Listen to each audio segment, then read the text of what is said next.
If you are caught in the terrifying space between a spiritual explanation and a clinical diagnosis, you have found a safe harbor. It is crucial to make the right distinction. Subscribe to the Hidden Voice, and together, we will explore the energetic difference between a soul in contraction and a soul in expansion. Part 1. The Fear of Pathology. Let's begin in the heart of the fear. It is a modern, intelligent, and responsible fear. You have done the work. You have had the insights. You have accepted the stillness, the void. But now, a new layer of doubt emerges, one that feels more serious, more real. You wake up, and the world seems drained of its color. The things that used to bring you joy, a favorite song, a walk in nature, the company of friends, now feel strangely flat. There's no spark. This isn't the chaotic pain of the dark night of the soul. This is a quiet, persistent grayness. The clinical term for it is anhedonia, the inability to feel pleasure. And it terrifies you. So you do what any modern person would do. You go online. You type in loss of interest, feeling empty, no motivation. And you are met with a wall of information, a checklist of symptoms for major depressive disorder. And as you read, a cold dread begins to creep into your veins. Persistent sad, anxious, or empty mood. Check. Loss of interest or pleasure in hobbies and activities. Check. Fatigue or loss of energy. Check.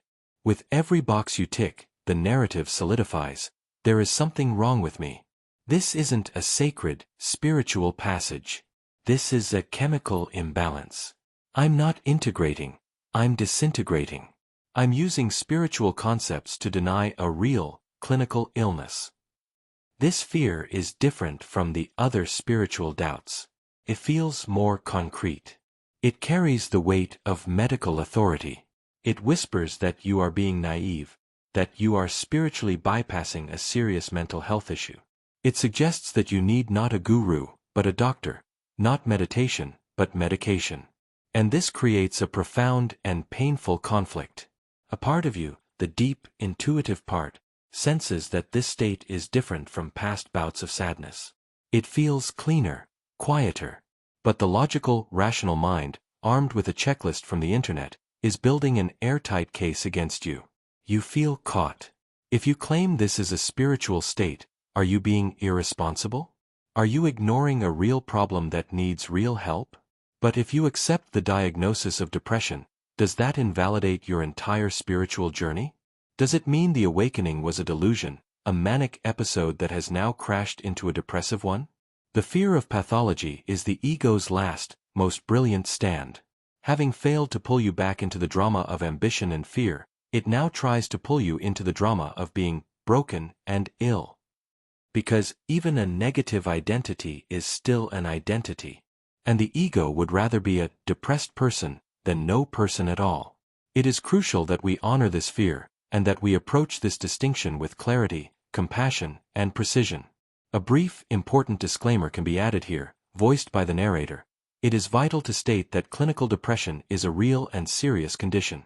This journey is for those who intuitively feel their state is different, and is meant to offer a complementary perspective, not a replacement for professional medical advice if you feel you need it.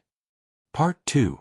Contraction versus expansion. On the surface, the symptoms can look identical. A loss of motivation. A feeling of flatness. A disinterest in life. But if we look beneath the surface, at the energetic signature of the two states, they are not just different. They are polar opposites. Depression is a state of contraction. It is heavy. It feels like a thick, leaden blanket has been draped over your soul. There is a sense of immense pressure, of being crushed by your own personal history. The mind in a depressive state is incredibly loud and noisy. It is a relentless storm of self-recrimination, regret, and fearful projections. I'm worthless. I've ruined my life. Nothing will ever get better. It is a state characterized by a painful, obsessive focus on the me. The personal story is not absent, it is agonizingly present. Depression is the ultimate state of believing you are the small, suffering, separate self. It is a profound lack, a lack of energy, a lack of hope, a lack of worth. It is the experience of being a prisoner in the cramped, dark cell of your own ego. The post-awakening void is a state of expansion. It is light. Not light in the sense of bright and happy, but light in the sense of weightless. It feels like the heavy backpack of your personal history has finally been taken off. There is an absence of pressure, a sense of boundless space. The mind in the void is profoundly quiet. The old stories, the self-recrimination, the frantic planning, they are simply gone. It is a state characterized by a lack of focus on the me.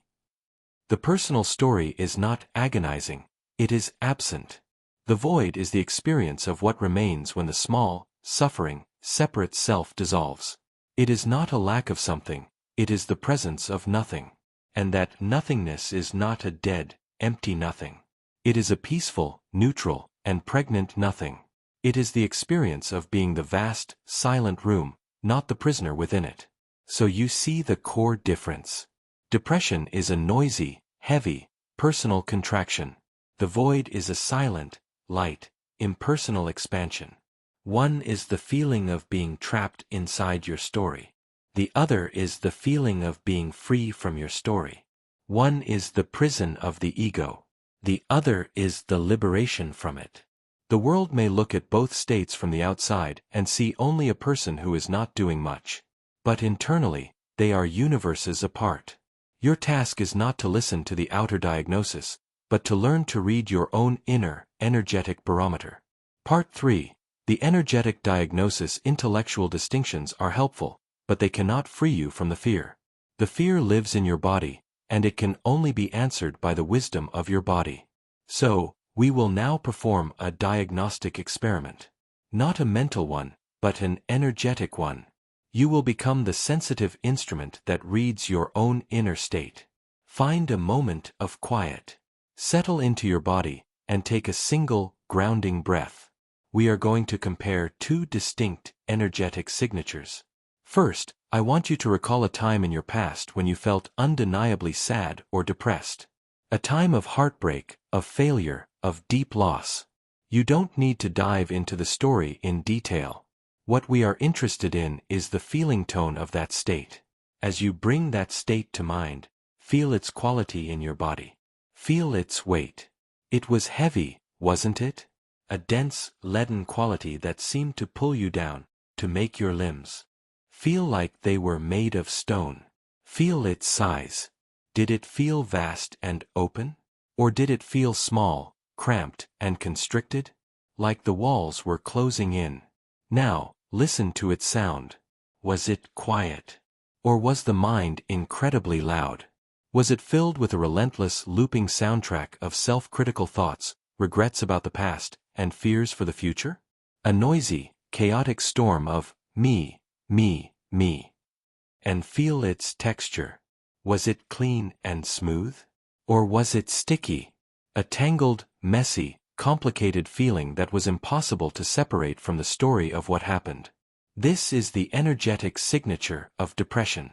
It is heavy, constricted, noisy, and sticky.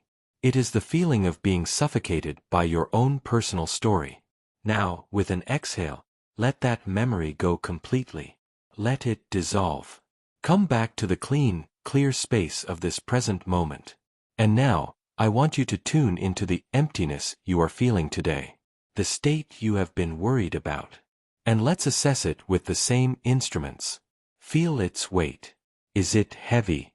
Or is there a strange sense of lightness, of weightlessness? As if a great burden has been lifted, even if it feels unfamiliar. Feel its size. Is it small and constricted? Or is it vast, open, and spacious? Like an empty room with a high ceiling. Listen to its sound. Is it loud and chaotic? Or is it profoundly quiet? Is the relentless narrator of your life finally silent? And feel its texture. Is it sticky and complicated? Or is it clean, smooth, and neutral? Like a placid, undisturbed lake. Be radically honest with yourself. The first state, the heavy, noisy, constricted, sticky state, is the pain of contraction. It is the suffering of the ego. The second state, the light, quiet, spacious, clean state, is the peace of expansion. It is the freedom from the ego. If your current state feels heavy, noisy, and filled with self-loathing stories, then it is wise and good to seek external professional help. You may be experiencing clinical depression. But if your state feels light, quiet, spacious, and strangely neutral, then you are not depressed. You are free. You may not be experiencing pleasure, but you are also not experiencing the familiar, heavy pain of your past. You have simply landed in a state of peace so profound and so unfamiliar that your mind, which thrives on drama and problems, is trying to convince you that something must be terribly wrong. The only thing that is wrong is your judgment of the peace. Part 4. The lineage of wisdom. This crucial distinction between the soul's sacred ordeal and the psyche's clinical ailment is not a new dilemma. The great mystics, the true pioneers of inner space, were masters of this spiritual cartography. They drew detailed maps to help guide those who would come after them, and they were always careful to differentiate the path from the pitfalls. Perhaps no one mapped this specific, confusing territory more precisely than the 16th-century Spanish mystic and poet, Saint John of the Cross. He gave this experience a name that has echoed through the centuries, the dark night of the soul. And what he was describing was not depression. He was describing a divine process of purification, a sacred purgation that feels, to the person experiencing it, exactly like the abandonment by God, like a profound and hopeless emptiness. Saint John of the Cross explained that in the beginning of the spiritual path, the soul is often nourished by spiritual sweets. Moments of bliss, feelings of consolation, exciting insights, a palpable sense of God's presence. These are like the milk given to a spiritual infant. They are a grace, meant to attract us to the path. But, he taught, if the soul is to mature, it cannot live on milk forever. It cannot be dependent on good feelings. It must learn to love God for God's own sake, not for the spiritual rewards. And so, at a certain point, God performs what feels like an act of cruelty, but is in fact an act of profound love. He withdraws the sweets. He weans the soul from the milk of consolation. The soul is plunged into darkness. The blissful feelings disappear. The sense of God's presence is gone. Prayer feels empty. All the old spiritual joys turn to ash. The soul feels abandoned, lost, and empty. It believes it has failed, that it has regressed, that God has rejected it.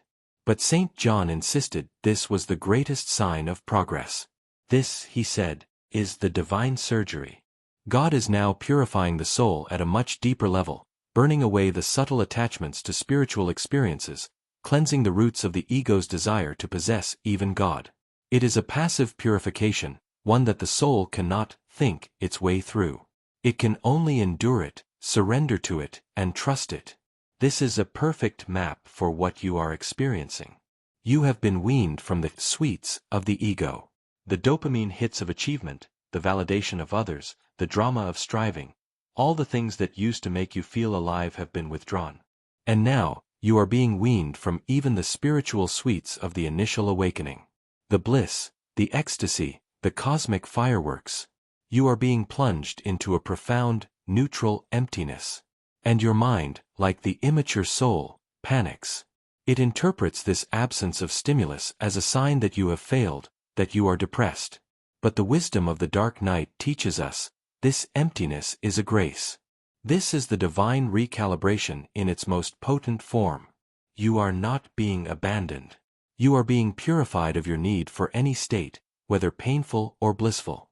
You are being taught to find your ground not in a feeling, but in the silent, empty, ever-present reality of your own being. You are not sick. You are in a sacred ordeal, one that is forging you into a true master of the inner life. Part 5. The parable of the two empty rooms. To feel the difference between the heavy emptiness of depression and the light emptiness of the void, we need a simple image. A way to locate ourselves. Let us imagine two people, each sitting alone in an empty room. From the outside, their situations look identical. They are both sitting still, in silence, in a room devoid of furniture or activity.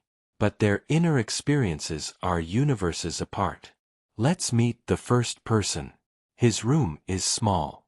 The walls are dark, covered in dust and cobwebs. The air is thick, heavy, and difficult to breathe. There are no windows, and the only door is locked from the outside.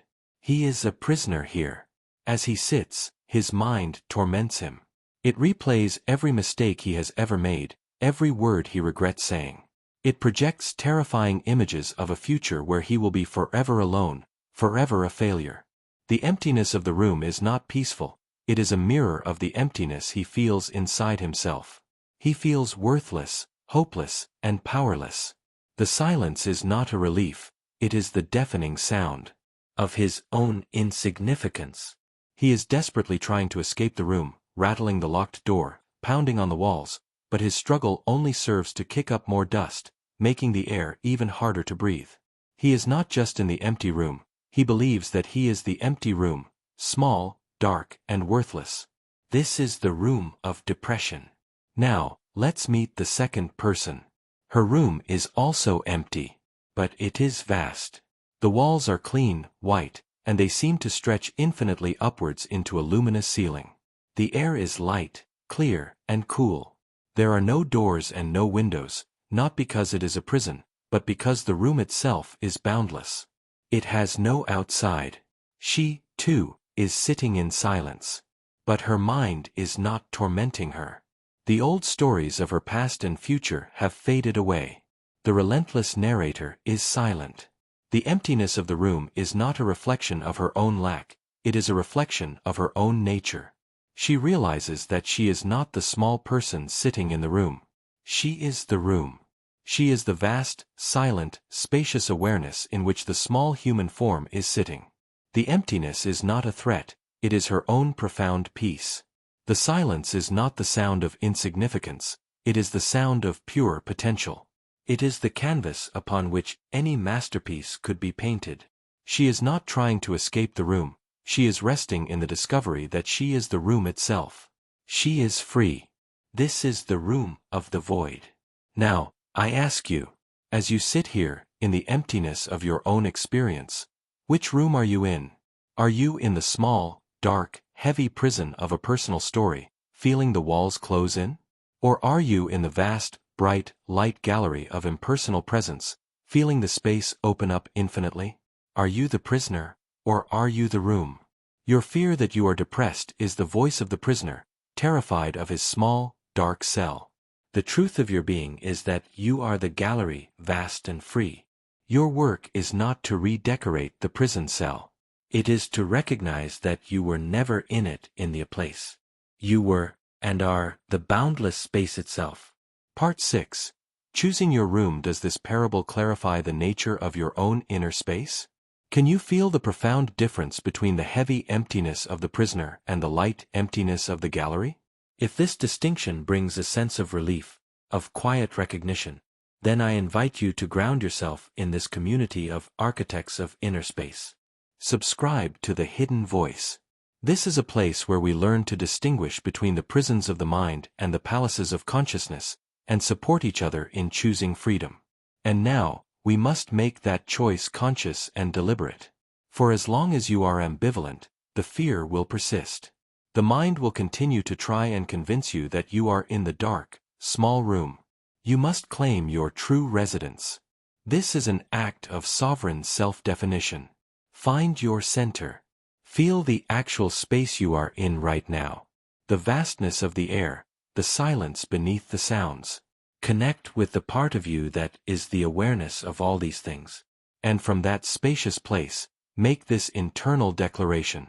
I now recognize the two empty rooms. I have known the prisoner's cell of depression in my past, and I honor its pain. I see it clearly, and I know that is not where I am now. I claim my true residence. I am in the vast, quiet, open gallery of the void. The emptiness I feel is not lack, it is potential. The silence I feel is not insignificance, it is peace. The lightness I feel is not apathy, it is freedom from the weight of a false self. Now, let's give your mind a new instruction for when the fear arises. When the thought, I might be depressed arises, I will not fight it. I will meet it with this question: is this feeling heavy, or is it light? Is it noisy, or is it quiet? Is it constricted, or is it spacious? I will trust the answer of my body over the fear of my mind. I consciously choose to identify with the gallery, not the prisoner. I am not the one who is empty. I am the space in which emptiness is experienced. I am not the one who is lost. I am the awareness that is aware of a temporary feeling of being lost. Take a deep breath and feel the power of this declaration. You are not trying to convince yourself of something that isn't true. You are aligning yourself with the truth you have already felt in your own energetic diagnosis. You are siding with your soul's intuition over your mind's conditioning. You are not denying the reality of depression. You are honoring the reality of your own profound peace, even if it is a peace that is so radical, so empty of all drama, that your old self can only interpret it as a pathology. You are choosing to believe in your own sanity, your own wholeness, your own quiet, spacious freedom. Part 7. The fertile canvas. You have chosen your room. You have claimed your residence in the vast, quiet gallery of the void. Now we must understand the function of this space.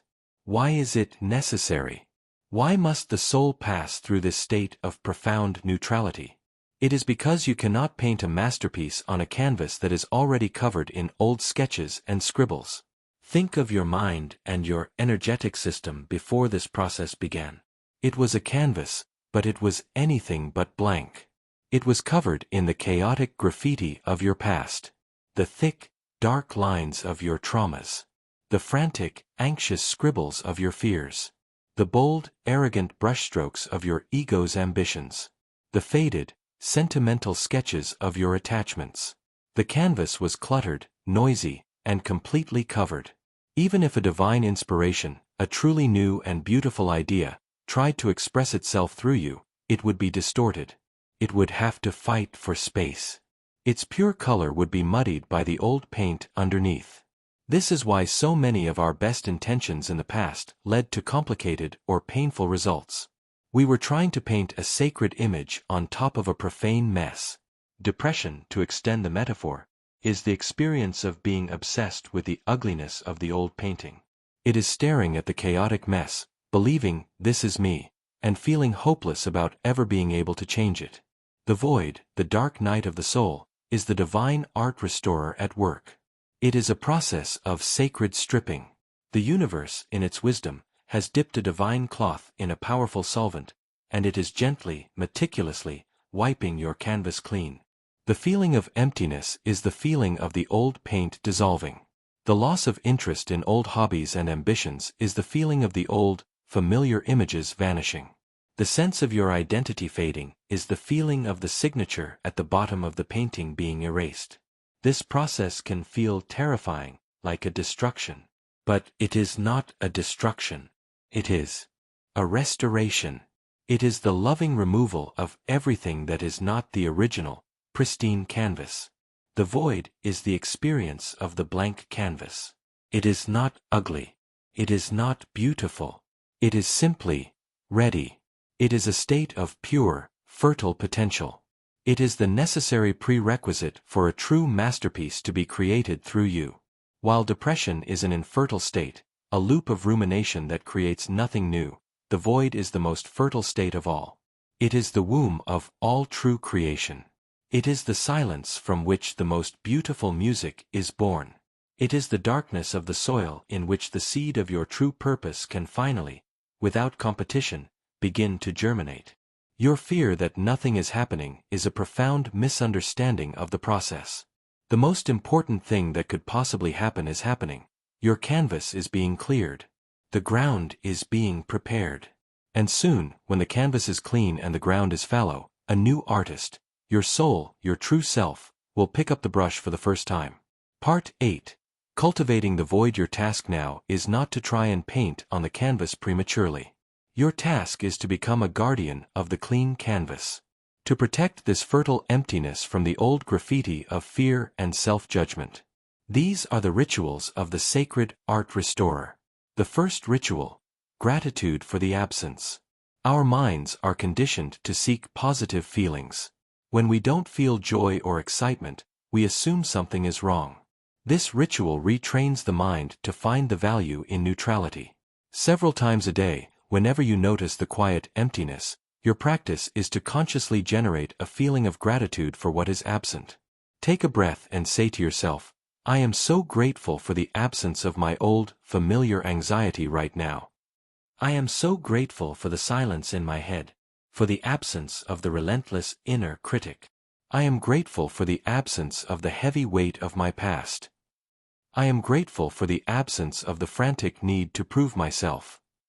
You are teaching yourself to define this state not by what it lacks, joy, motivation, but by what it has gifted you, freedom from your old suffering. You are learning to equate emptiness with peace. This simple shift in perspective is profoundly powerful. It turns the entire experience from a negative to a positive, from a lack to a profound and welcome relief. The second ritual, the Am I Struggling? Check-in. This is your go-to diagnostic tool for whenever the fear of depression arises. The energy of depression is almost always characterized by a deep, internal struggle, a fight against yourself, against the world, against your feelings. The energy of the void is characterized by the absence of struggle. So, when the fear hits, pause. Place a hand on your chest and ask this simple, honest question. In this exact moment, am I struggling? Don't answer with your mind. Answer with your body. Is your body clenched in a fight? Is there a war happening in your head? Are you actively resisting your present moment experience? Or, are you actually just sitting here, breathing, in a state of quiet, non-resistant stillness? 9 times out of 10, you will find that the only struggle present is the struggle created by the thought, what if this is depression? The struggle is not inherent to the empty state itself, it is a layer of judgment that you are adding on top of it. By noticing, oh, I am not actually fighting anything right now, you expose the fear as a lie. You relax back into the peace that was already here, underneath the momentary panic. The third ritual, the What Remains? Inquiry. The ego's greatest fear in the void is the feeling of I am nothing, or I am disappearing. This ritual uses that very feeling as a doorway to the truth. It is a gentle inquiry, not an aggressive interrogation. When that feeling of nothingness arises, instead of fearing it, get curious about it. Ask softly, the story of me is gone. My old feelings are gone. My motivation is gone. But what remains? And then listen. Be still. And notice. What remains is the awareness that is noticing the absence. What remains is the breath, moving in and out of your body, without any effort from you. What remains is the silent, alert presence that is hearing the sounds in the room. What remains is the simple, foundational feeling of I exist, even without a story attached to it. This, what remains, is your true nature. It is the indestructible, ever-present consciousness that was there before the ego formed and will be there long after it has dissolved. By gently placing your attention on this, on what is here instead of what is not, you shift your identity from the disappearing ghost to the eternal presence. You discover that you are not the nothingness, but the loving, aware space that holds the nothingness. And in that, there is no fear. Part 9. The birthplace of true creativity. You are learning to guard the clean canvas, to trust the quiet emptiness. Now we must understand one of the most vital distinctions between the state of depression and the state of the sacred void, their relationship to creativity. Depression is, by its nature, an anti-creative state. It is a closed loop. The mind is trapped in a cycle of rumination, replaying the same painful stories and fearful projections over and over again. All of the available creative energy is consumed by this internal, circular argument. The state is heavy and self-referential. It cannot create anything new because it is completely obsessed with the old. It is a swamp of stagnant energy. The void, on the other hand, is the birthplace of all true creativity. It is the ultimate open loop. Think of it. Every truly original idea in human history, every masterpiece of art, every stroke of genius, every profound scientific discovery. Where did it come from? It did not come from a place of noisy, frantic, egoic thinking. It came from a moment of quiet. A moment of not knowing. A moment of spaciousness. It came from the void. The aha moment happens when the striving mind finally gives up and gets quiet. The inspiration arrives when the canvas is blank. The intuitive whisper is only heard in the silence between the thoughts. As long as your mind was cluttered with the noise of the ego, its ambitions, its fears, its ongoing drama, there was no room for anything truly new to enter.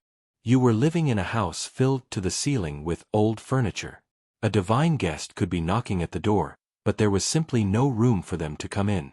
The process you are in, this divine emptying, is the universe's way of clearing the house for you. It is lovingly carrying out all the old, broken furniture. It is sweeping the floors and opening the windows. It feels empty, yes. But it is the fertile, receptive emptiness of a space that is being prepared for a truly honored guest. And that guest is your own soul. Your own deep, authentic, creative genius. This is why, in the midst of your unmotivated state, you may be surprised by sudden, unexpected flashes of insight. A new idea for a project that feels completely different from your old ambitions. A solution to a problem that your striving mind could never solve. A sudden poem or melody that seems to arrive from nowhere. These are the first stirrings from the void. They are the first seeds sprouting in the fallow ground. They are quiet. They are gentle. They do not have the hot, frantic energy of the ego's ambition. They have a cool, clear, joyful energy of pure inspiration. Your job is not to chase these moments. Your job is to deepen your trust in the emptiness that allows them to arise. The more comfortable you become with your own inner silence, the more that silence will begin to speak. You are moving from a state where you tried to force creativity from the outside in, to a state where you are allowing true creativity to bloom from the inside out. Depression is the death of creativity. The void is its womb. Part 10. Trusting your peace. And so we arrive here. In the heart of the great distinction. You have weighed the two states on the scales of your own inner knowing. You have seen one is a heavy, noisy prison, and the other a light, spacious gallery. You have understood one is a swamp of stagnation, and the other a womb of creation. And now, all that is left is the final profound act of self-trust that locks this new reality into place. Bring your awareness back to your own being, right now. Feel the quiet neutrality of this moment. Feel the absence of the old struggle. And feel, one last time, the echo of that fear, the whisper that says, "This is not right. This peace is a lie. It is sickness in disguise." The entire conflict, the entire agony of this specific fear, comes down to one question. Who are you going to believe?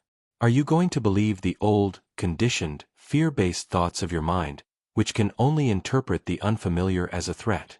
Or are you going to believe the quiet, stable, undeniable, direct experience of your own body and soul, which knows that this quiet is the first true peace it has ever known? The climax of this journey is the moment you choose to trust your peace more than you trust your doubt.